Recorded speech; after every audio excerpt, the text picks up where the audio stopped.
अस्सलाम वालेकुम दोस्तों, सिंध जे लोक ॾाहप चैनल ते अव्हांखे भलीकार।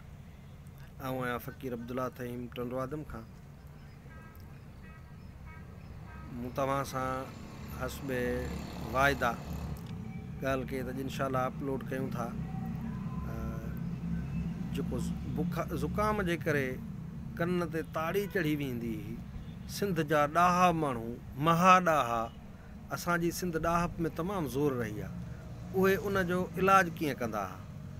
सफ़ा सिंपल आसान ऐं कननि में जेको शांइ शांइ जो आवाज़ु ईंदो आहे उन जे लाइ बि इहो बहितरीनु इलाजु अथव। त कारा मिर्च पाउडर कयो सफ़ा, पोइ कपह खणी उनखे मानी वांगुरु ठाहे, कपह खे नंढी थोरी ज़री खे उनखे हिकिड़ी चपटी कारनि मिर्चनि जी उहा विझी उनखे बंदि करे उनजो बाल वांगुरु गोल कयो। ईअं सम्झो जी विच में कारा मिर्च जे मथां बाल हुजे, उहो नंढिड़ो बालड़ो ठाहे उहा कपह कन में जेको कन बंदि आहे उन में रखो, इंशाअल्लाह ताला कन खुली वेंदो।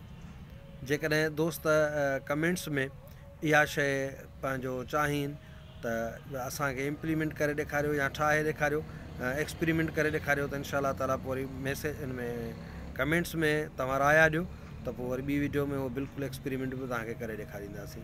ऐं हीउ चैनल जेको आहे सिंध जी लोक ॾाहप खे उजागर करण लाइ ठाहियो वियो आहे।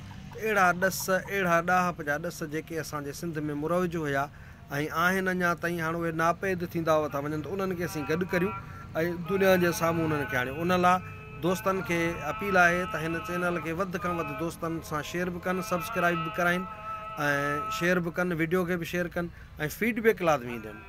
अस्सलाम वालेकुम।